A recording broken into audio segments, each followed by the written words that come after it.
Salut les champions, ici c'est Captain Virtuality, j'espère que vous allez bien, le chien est en forme.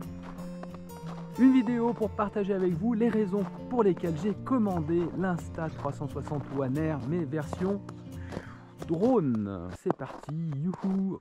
Je vais vous parler de 3 raisons pour lesquelles j'ai commandé cette version drone et pas la version classique avec le module 4K. On commence avec la première raison. Pour moi, c'est la réelle innovation, le kit drone de cette version de caméra d'Insta360.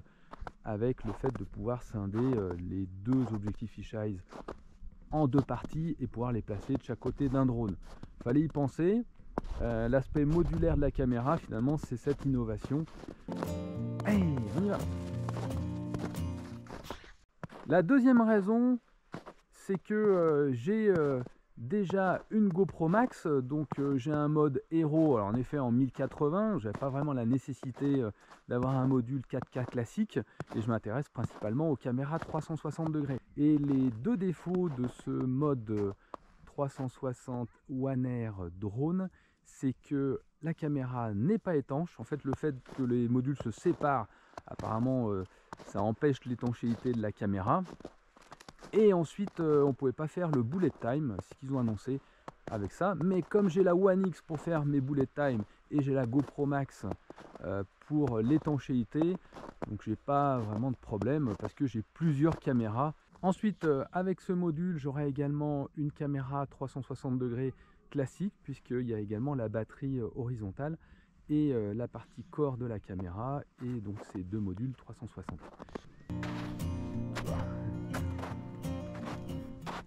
Ensuite, la troisième et dernière raison, c'est que le fait que les 2 modules se scindent en 2, on pourra être monté sur un module qu'ils appellent 3D, qui va être disponible en février.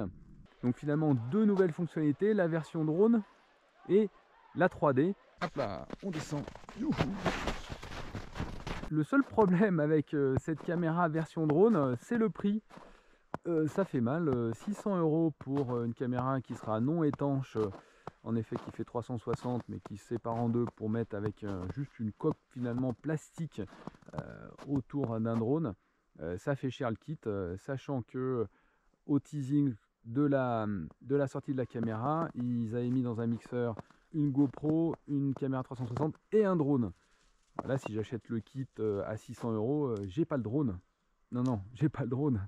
D'un autre côté, si je voulais acheter la One Air, le kit intéressant c'est le kit Twin avec un module 4K, donc j'ai pas trop l'utilité. Et la version seule de la One Air 360 n'était pas encore disponible. Et ensuite, si on voulait acheter le kit drone séparément, je crois que c'est 300, quasiment 380 €. Alors vous allez me poser la question, Fabien, qu'est-ce que tu vas faire avec une caméra One Air drone sans drone? Bah ça c'est une bonne question. Je vais être sauvé par mon collègue Brice, qui lui est spécialiste des drones et il a plusieurs drones Mavic. Le but c'est de faire des tests avec ces drones et regarder un petit peu comment ça fonctionne et faire des tutos sur ce sujet. Voilà, n'hésitez pas à me dire ce que vous en pensez vous dans les commentaires. Si vous êtes spécialiste de drones, est-ce que vous souhaitez investir dans ce module? Est-ce que vous pensez que ça peut être adapté également sur d'autres drones? Voilà, c'est cher ou pas cher? Qu'est-ce que vous pensez du prix? Dites-moi tout dans les commentaires et je suis impatient de recevoir. Par contre, il va falloir patienter si vous voulez des vidéos tests sur la One Air sur ma chaîne, puisqu'ils annoncent un délai de 40 jours pour la réception de ce module. Moi, je reviens vers vous dès que j'ai reçu ce kit. Ça va être tout pas mal, hein. Voilà, je vais terminer ma petite promenade dans les bois, dans la neige. Je vous remercie pour votre attention. Je vous souhaite de bonnes productions en 360 degrés. Et je vous donne rendez-vous pour une prochaine vidéo. Ciao à tous!